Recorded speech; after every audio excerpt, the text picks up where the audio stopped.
मेरा नाम सावित्री श्रीवास्तव है। आज मैं क्लास 6 को हिंदी ग्रामर का दूसरा पाठ वर्ण और वर्णमाला पढ़ाने जा रही हूँ। बच्चों, जैसा कि हम जानते हैं कि हम अपने विचारों का आदान और प्रदान भाषा के माध्यम से करते हैं। भाषा की लिखित रूप की सबसे छोटी इकाई वर्ण कहलाती है, क्योंकि वर्णों की सहायता से ही शब्दों का निर्माण किया जाता है। वर्ण के व्यवस्थित समूह को वर्णमाला कहते हैं। वर्ण को दो भागों में विभाजित किया गया है, स्वर और व्यंजन। तो आइए सबसे पहले हम स्वर को समझते हैं कि ये स्वर होते क्या हैं। स्वर ये व्यंजन रहित होते हैं, बिना किसी अन्य स्वर की सहायता से बोले जाते हैं, जैसे अ आ इ उ ऊ ए ओ री। हिंदी भाषा में ये स्वरों की संख्या 11 है। स्वर को भी दो भागों में विभाजित किया गया है। वैसे तो 3 भागों में विभाजित किया गया है, लेकिन आपको केवल 2 ही स्वर पढ़ाए जाएंगे, हर्ष स्वर और दीर्घ स्वर। हर्ष स्वर जिसको उच्चारण करते समय बहुत ही कम समय लगता है, जैसे अ इ उ रि इत्यादि। दीर्घ स्वर इसके उच्चारण में हर्ष स्वर की अपेक्षा थोड़ा सा समय अधिक लगता है, जैसे आ ई उ ए ओ आदि। अब आते हैं व्यंजन। व्यंजन क्या होते हैं? व्यंजन ये स्वर की सहायता से बोले जाते हैं। इनमें स्वर का समावेश होता है, क ख ग घ इत्यादि। जब हम वर्ण विच्छेद करते हैं तब इनका विभाजन दर्शाया जाता है। व्यंजन व्यंजन को आ सहित व्यंजन भी कहते हैं और अ रहित व्यंजन भी कहते हैं। अब आप कहते होंगे कि आ सहित व्यंजन क्या होता है, आ रहित व्यंजन क्या होता है? तो अ की मात्रा उसी में समाहित होती है, जैसे कमल, जलज, इस प्रकार के शब्द। आ रहित जिसमें छोटा की मात्रा नहीं है, जैसे मेले, ठेला, इसमें अन्य मात्राएं हैं जो कि हम आगे आपको भी समझाएंगे। फिर व्यंजन संयुक्त व्यंजन। संयुक्त व्यंजन क्या होता है? इसमें 2 व्यंजन का मेल होता है। वर्ण आपकी वर्णमाला में क्षत्रिय, ज्ञ और श ये व्यंजन आपको मिलेंगे। इनको संयुक्ताक्षर भी कहते हैं।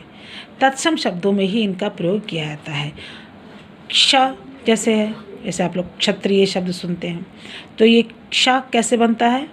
क प्लस स। त्र कैसे बनता है? त प्लस र। ज्ञ ज प्लस इया। श्र श प्लस र। आइए अब हम इस पढ़ते हैं आगत ध्वनियाँ। आगत ध्वनियाँ क्या होती हैं? आगत ध्वनियाँ को भी 2 भागों में विभाजित किया गया है, स्वर और व्यंजन। तो स्वर के अंतर्गत जैसे अ, अक्सर आप लोग सुनते हैं बॉल, कॉलेज, टॉफ़ी, तो इसमें अ उच्चारण किया जाता है। व्यंजन में क्या होता है? नुक्ता लगा देते हैं, जैसे जा में नीचे आपको दिख रहा है नुक्ता लगा हुआ है, बिंदी, जैसे मजहब, मेज़ इत्यादि। स्वरों की मात्राएं। अब आपको ये बताना आवश्यक है कि ये जो मात्राएं हम लगाते हैं ये स्वर की सहायता से ही लगाते हैं। मात्राएं स्वर की सहायता से ही लगाए जाते हैं। जैसे अ में लगा, ये कोई मात्रा नहीं होती है, लेकिन ये उसी में उनका समावेश होता है। हम आपको पहले ही बता चुके हैं। बड़ा आ की मात्रा देखिए, जैसे आम, और अन्य भी शब्द इस तरह से बनते हैं। छोटी की मात्रा कैसे बनाते हैं आप देखिए। छोटी की मात्रा का एक उदाहरण दिया हुआ है किताब। बड़ी की मात्रा देखिए किस प्रकार से बनाई गई है, उसका एक उदाहरण देखिए मीरा।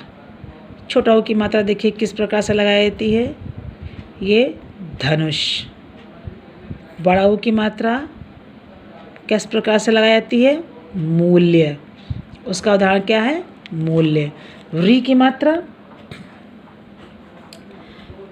की मात्रा हमेशा नीचे की साइड में, नीचे की तरफ लगाई जाती है। देखिए कृष्ण। ए की मात्रा किस प्रकार से लगाई जाती है? केला है उसका उदाहरण। ऐ की मात्रा किस प्रकार से लगाई जाती है? कैलाश उसका उदाहरण है। ओ की मात्रा कोयल, औ की मात्रा कौड़ी। तो इस प्रकार से देखिए आप कि इन स्वरों से मात्राएं किस प्रकार से बनाई जाती हैं। फिर आते हैं संयुक्त वर्ण या संयुक्त व्यंजन। इनको भी बनाने के नियम हैं। ये 3 प्रकार के नियम हैं, जैसे खड़ी पाई हटाकर, घुंडी हटाकर, हलंत लगाकर। तो आइए पहले समझते हैं खड़ी पाई हटाकर। अब खड़ी पाई हटाकर के आप ध्यान से देखिएगा, जैसे व्यंजन है आपका गा, तो गा में देखिए खड़ी पाई को हटा दिया गया है और शब्द क्या बना? अग्नि। ता में देखिए खड़ी पाई हटा दी गई है, शब्द क्या बना? पत्ता। अब घुंडी हटाकर का में देखिए घुंडी को, जो ये मुड़ा हुआ भाग है, इसको हटा दिया गया है। मुड़ा हुआ भाग हटा दे तो क्या बना उसमें? पक्का। फा में देखिए घुंडी को हटा दिया गया है, क्या बना? दफ्तर। फिर हलंत लगाकर, हलंत लगाकर क्या होता है? इसे टा है, टा व्यंजन है, इसमें नीचे हलंत लगा दिया गया है, शब्द क्या बना? छुट्टी। डा में देखिए हलंत लगाया गया, शब्द क्या बना?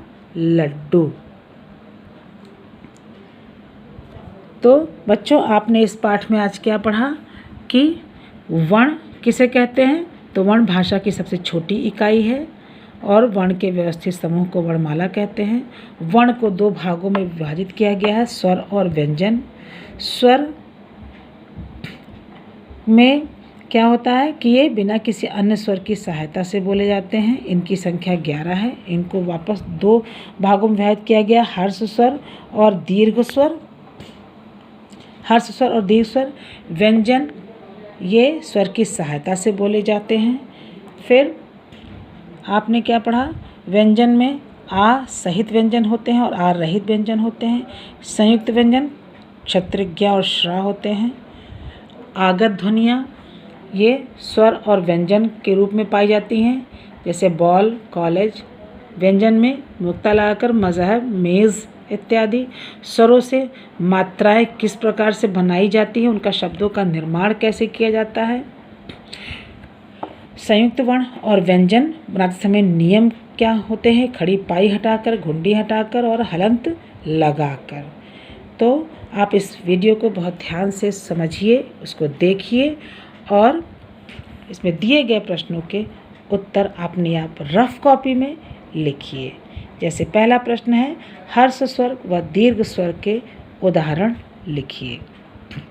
दूसरा प्रश्न है, बड़ा आ, छोटी ई, बड़ी ई, छोटा ऊ, बड़ा ऊ, ए की मात्राओं की सहायता से 2-2 शब्द लिखिए। धन्यवाद।